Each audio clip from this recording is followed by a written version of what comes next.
Hi friends, ഞാൻ ഉപ്പുമാങ്ങ special ആയിട്ട് ഉണ്ടാക്കിയ ഒരു കാളന്റെ റെസിപ്പി ഉണ്ട്. അത് നിങ്ങൾക്ക് തരണമെന്ന് എനിക്ക് ഒരു ആഗ്രഹം തോന്നി. അതായത് പൈനാപ്പിൾ കാളൻ. ഇത് ഉപ്പുമാങ്ങ സ്പെഷ്യൽ ആണ്. അപ്പോൾ നിങ്ങൾ ഇത് ട്രൈ ചെയ്ത് നോക്കിയാൽ നിങ്ങൾക്കും ഇഷ്ടമാകും.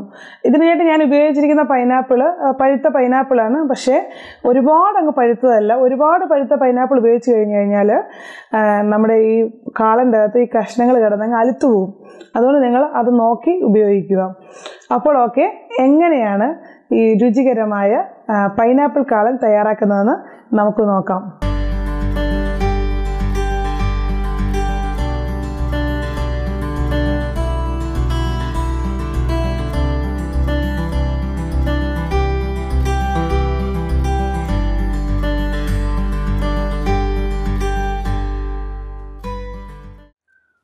അപ്പോൾ നമുക്ക് പൈനാപ്പിൾ കാളൻ ഉണ്ടാക്കി തുടങ്ങാം. അതിനായിട്ട് ഞാനൊരു മൺചട്ടിയാണ് എടുത്തിരിക്കുന്നത്. മൺചട്ടിയിൽ വെക്കുമ്പോഴാണ് നല്ല ടേസ്റ്റ്. നിങ്ങൾ മൺചട്ടി ഉണ്ടെങ്കിൽ അതിലുണ്ടാക്കാൻ ശ്രമിക്കുക, അല്ലെന്നുണ്ടെങ്കിൽ പാൻ എടുക്കുക. ഇനി ഇതിലേക്ക് ഞാൻ കുറച്ച് വെളിച്ചെണ്ണ ഒഴിച്ചു കൊടുക്കാം. നാടൻ വിഭവമായതുകൊണ്ട് വെളിച്ചെണ്ണയിൽ ഉണ്ടാക്കുന്നതാണ് നല്ല ടേസ്റ്റ്.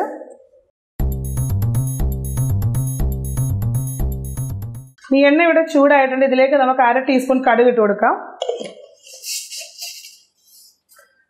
കടുക് ഇവിടെ പൊട്ടിയിട്ടുണ്ട്. ഇതിലേക്ക് നമുക്ക് കുറച്ച് കറിവേപ്പില ചേർത്ത് കൊടുക്കാം.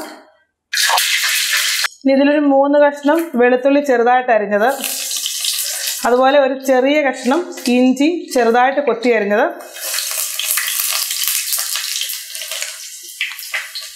അതിൻ്റെ കൂടെ 6 കുഞ്ഞുള്ളി ചെറുതായിട്ട് അരിഞ്ഞത്,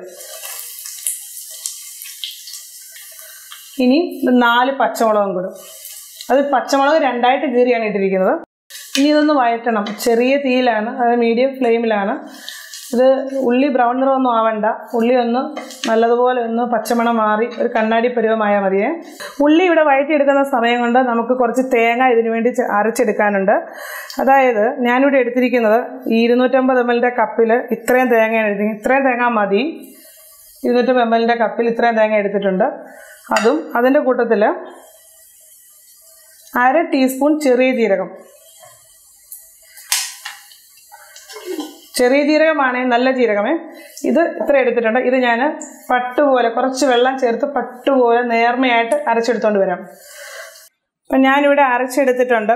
ഇതേപോലെ നേർമയായിട്ട് വേണം അരച്ചെടുക്കാനേ. അപ്പം ഇത് നമുക്ക് മാറ്റി വെക്കാം.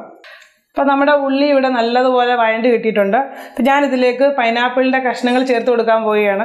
അതായത് ഒരു മീഡിയം സൈസ് പൈനാപ്പിളിൻ്റെ പകുതിയാണ് ഞാൻ ഈ കാളിനുണ്ടാക്കാൻ വേണ്ടി എടുത്തിരിക്കുന്നത്. അത് ചെറിയ ചതുര കഷ്ണങ്ങളായിട്ട് ഇങ്ങനെ അരിഞ്ഞെടുത്തിട്ടുണ്ട്. ഇനി ഈ എണ്ണയിൽ ഈ പൈനാപ്പിൾ നല്ലതുപോലെ വഴറ്റിയെടുക്കണം. കുറച്ച് ഇതിലങ്ങ് വേവും. ഇപ്പം നമ്മൾ വഴറ്റുമ്പോൾ ഇത് പൈനാപ്പിൾ കുറച്ച് ഇതേം കുക്കാവും. അത് കഴിഞ്ഞ് നമ്മളിതിൻ്റെ അരപ്പ് ചേർക്കുമ്പോഴൂടെ കുറച്ച് കുക്കാവും. അങ്ങനെ കറക്റ്റായിട്ട് നമുക്ക് കുക്ക് ചെയ്ത് കിട്ടും. കുഞ്ഞുള്ളിക്ക് പകരം സവാള ഉപയോഗിക്കുന്നവരും ഉണ്ട്. പക്ഷേ സവാളയെക്കാട്ടിലും കുഞ്ഞുള്ളിയാണ് ഈ കറിക്ക് ടേസ്റ്റ് കൊടുക്കുന്നത്. ഇച്ചിരി കൂടുതൽ കുഞ്ഞുള്ളി ചേർത്താലും കുഴപ്പമൊന്നുമില്ല. ഇപ്പോൾ ഈ പൈനാപ്പിൾ വഴറ്റുന്നതിലോട്ട് നമുക്കൊരു 1/2 ടീസ്പൂൺ മഞ്ഞൾപ്പൊടി ഇട്ട് കൊടുക്കാമേ.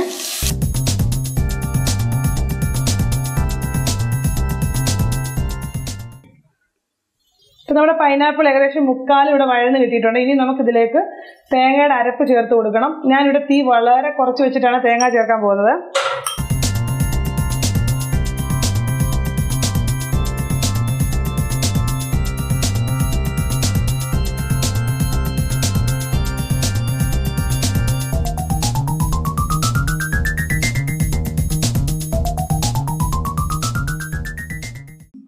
ഇതിലേക്ക് നമുക്ക് പാകത്തിന് ഉപ്പ് ചേർത്ത് കൊടുക്കാം. ജസ്റ്റ് എല്ലാം ഒന്ന് മിക്സ് ചെയ്യും. ഇത്രയും വെള്ളം മതിയെ, ഒരുപാട് വെള്ളം വേണ്ട. നമ്മളിതിന് തൈര് ചേർക്കാൻ പോകുന്നതാണ്. അതുപോലെ ഇത് കട്ടിക്കിരിക്കേണ്ട കറിയാണ്. ഇനി നമ്മളിത് അടച്ച് വെച്ചിട്ട് ചെറിയ ഫ്ലെയിമിൽ ഒരു 4-5 മിനിറ്റ് വേവിക്കണം. ഓക്കെ, നമ്മളിപ്പോൾ 5 മിനിറ്റ് കഴിഞ്ഞിട്ടുണ്ട്. നമുക്കിനി അടപ്പ് മാറ്റി നോക്കാം. നല്ലതായിട്ട് ഇത് കുറുകിയിട്ടുണ്ട്. ഇതേപോലെ കുറുകി വേണം എടുക്കാൻ. പൈനാപ്പിൾ നല്ലതുപോലെ വെന്തിട്ടുണ്ട്. നമുക്കിനി തീ ഇവിടെ ഓഫ് ചെയ്യാം. അപ്പം ഞാൻ 4 പച്ചമുളകാണ് ചേർത്തിരിക്കുന്നത്. നിങ്ങളുടെ എരിവനുസരിച്ച് ചേർക്കുക. ചിലർക്ക് 3 എണ്ണമൊക്കെ മതിയായിരിക്കും. അപ്പോൾ തീ ഓഫ് ആക്കിയെങ്കിലും ഇത് നമ്മൾ അടുപ്പിൽ നിന്ന് മാറ്റി വെക്കണം. കാരണം ഇത് തീ ഓഫ് ആക്കിയിട്ട് ആ ചൂട് മാറിയതിന് ശേഷം മാത്രമേ നമ്മൾ തൈര് ചേർക്കൂ. ഇത് കുറുകിയിരിക്കേണ്ട കറി ആയതുകൊണ്ട് ചൂടോടെ തൈര് ചേർത്ത് കഴിഞ്ഞാൽ ആ കറിയിൽ ആ തൈര് അങ്ങ് ലൂസായി പോകും. അതുകൊണ്ട് ഞാൻ ഇത് മാറ്റി വെക്കുക തൽക്കാലം. ഇനി ചൂടാറിയിട്ട് നമുക്ക് തൈര് ചേർക്കാം. ഇനി ഇതിലേക്ക് ഒരു പിഞ്ച് ഉലുവയുടെ പൊടി ചേർത്ത് കൊടുക്കണം. ഒരു നുള്ള് കായത്തിൻ്റെ പൊടിയും കൂടെ. എന്നിട്ട് ഒന്ന് മിക്സ് ചെയ്യണം. ഇതിപ്പോൾ ചൂടാറിയിട്ടുണ്ട്. ഇനി ഇതിലേക്ക് നമുക്ക് തൈര് ചേർത്ത് കൊടുക്കാം. അതിനായിട്ട് ഞാൻ കുറച്ച് തൈര് എടുത്തിട്ട് മിക്സിയിൽ അടിച്ച് കട്ടി കുറച്ച് വെച്ചിട്ടുണ്ട്. ഞാൻ കാണിച്ചു തരാമേ. ഈ ഒരു കപ്പിന് 1 കപ്പ്,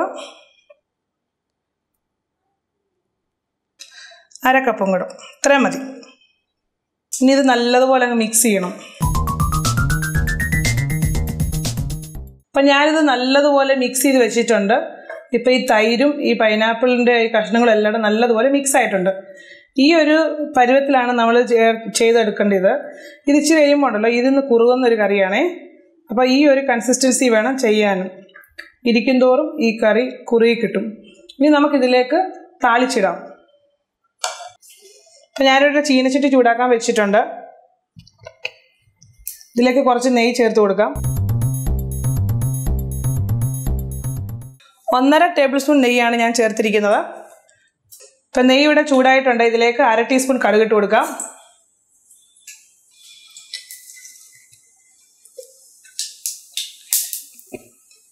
ഒരു തണ്ട് കറിവേപ്പില, 3 വറ്റൽമുളക്, അതുപോലെ 4-5 കുഞ്ഞുള്ളി ചെറുതായിട്ട് അരിഞ്ഞത്.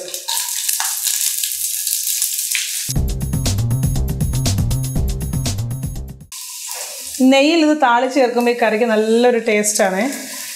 ഈ നമ്മുടെ കുഞ്ഞുള്ളി നല്ല ലൈറ്റ് ബ്രൗൺ നിറമാകുന്നതിനും വരെ നമുക്കിത് വഴറ്റിയെടുക്കണം. എന്നാലേ ആ ടേസ്റ്റ് വരത്തുള്ളൂ. തീ കൂട്ടി വെക്കരുത്.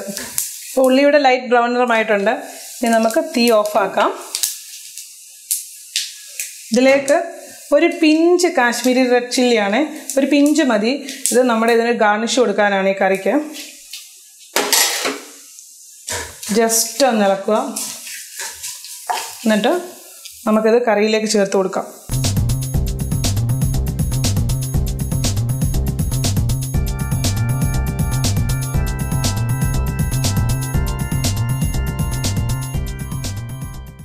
അപ്പം നമ്മുടെ പൈനാപ്പിൾ കാളൻ ഇവിടെ റെഡി ആയിട്ടുണ്ട്. ഇതിൻ്റെ ഉപ്പും എരിവും എല്ലാം കറക്റ്റാണ്. നല്ല അടിപൊളി ടേസ്റ്റാണ്. ഇത് ഒരിക്കലെങ്കിലും നിങ്ങളൊന്ന് ട്രൈ ചെയ്ത് നോക്കണം. നിങ്ങൾക്കും തീർച്ചയായിട്ടും ഇഷ്ടമാകും. നിങ്ങൾക്ക് ഈ റെസിപ്പി ഇഷ്ടമായെങ്കിൽ വീഡിയോയുടെ താഴെ കമൻറ്റ് ചെയ്യാൻ മറക്കരുത്. അപ്പോൾ ഇനി അടുത്ത റെസിപ്പിയുമായി കാണുന്നതുവരെ എല്ലാവർക്കും നന്ദി, നമസ്കാരം.